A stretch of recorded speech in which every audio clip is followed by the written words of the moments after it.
Data ডাকাতি, এই ডাকাতির সঙ্গে যারা যুক্ত গোটা বিশ্ব জুড়ে তাদের খোঁজ এই মুহূর্তে চলছে। এক বা দুদিনে কিন্তু এই ডাকাতি হয়নি, মাসের পর মাস ধরে আমার আপনার ভার্চুয়াল দুনিয়ায় এই ম্যালওয়্যার বিভিন্ন রকম তথ্য কিন্তু হাতিয়ে নিয়েছে। যেমন ধরুন গুগল ক্রোম বা ফায়ারফক্স, এই সমস্ত ব্রাউজার থেকে একাধিক গুরুত্বপূর্ণ তথ্য হাতিয়ে নিয়েছে।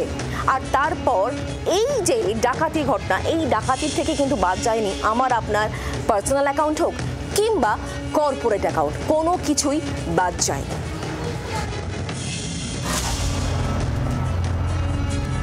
যে সমস্ত ওয়েবসাইট আমরা নিয়মিত ব্যবহার করি সেই সমস্ত ওয়েবসাইটেও ঢুকে পড়েছে ইনফোস্টেলার ম্যালওয়্যার।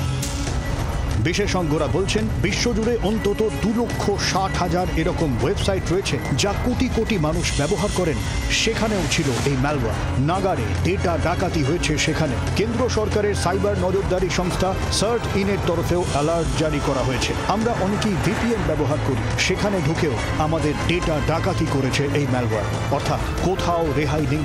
শুধু তাই নয়, আলাদা করে বেশ কিছু আইপি অ্যাড্রেস ও ডোমেন তৈরি করে এই কুকীর্তি চলেছে। ইতিমধ্যেই ইন্টারপোলের তরফে এরকম 20,000 আইপি অ্যাড্রেস ও ডোমেন বাতিল করা হয়েছে। অন্তত 70টি ইনফোস্টেলার ম্যালওয়্যারের ভেরিয়েন্ট মিলেছে বলে খবর। এই ডেটা ডাকাতদের হাত থেকে রেহাই পায়নি একাধিক দেশের একাধিক সরকারি ওয়েবসাইটও। যেমন ইন্দোনেশিয়া সরকারের একাধিক ওয়েবসাইট থেকে 38 লক্ষের বেশি লগ ইন ইনফো আর পাসওয়ার্ড ডাকাতি হয়েছে। এমনকি অ্যাপেলের মতো সিকিউর ডিভাইসেরও রেহাই নেই। গোটা বিশ্ব জুড়ে ধরপাকড় শুরু হয়েছে। এশিয়া জুড়ে অভিযানে 32-এর বেশি হ্যাকারদের গ্রেফতার করা হয়েছে। সব থেকে বেশি পাকড়াও হয়েছে শ্রীলঙ্কা থেকে। আম জনতা বা সংস্থাকে ব্ল্যাকমেল করা থেকে শুরু করে সোশ্যাল মিডিয়া প্ল্যাটফর্মের অ্যাকাউন্ট ও বিভিন্ন ওয়েবসাইটের দখল নিতে পারে ডিজিটাল ডাকাতরা। ইউজারদের ওপর নজরদারি, তাদের অ্যাকাউন্ট ও ডিভাইসে রাখা ব্যক্তিগত গোপনীয় ছবি, ভিডিও, তথ্য সব হাতিয়ে নেওয়া সম্ভব। একাধিক মার্কিন অস্ত্র ব্যবসায়ী সংস্থা ও মিলিটারি সাইটেও এই ম্যালওয়্যার অ্যাটাক হয়েছে বলে খবর। আক্ষরিক অর্থে মহামারীর মতো বিপর্যয়।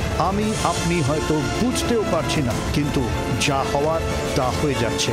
আপনার ব্যক্তিগত আর ব্যক্তিগত থাকছে না, বিপদ হয়তো সামনে এসে দাঁড়াবে অজান্তে। ব্যুরো রিপোর্ট, জি 24 ঘন্টা। বাংলার আওয়াজ, বাঙালির আবেগ, জি 24 ঘন্টা।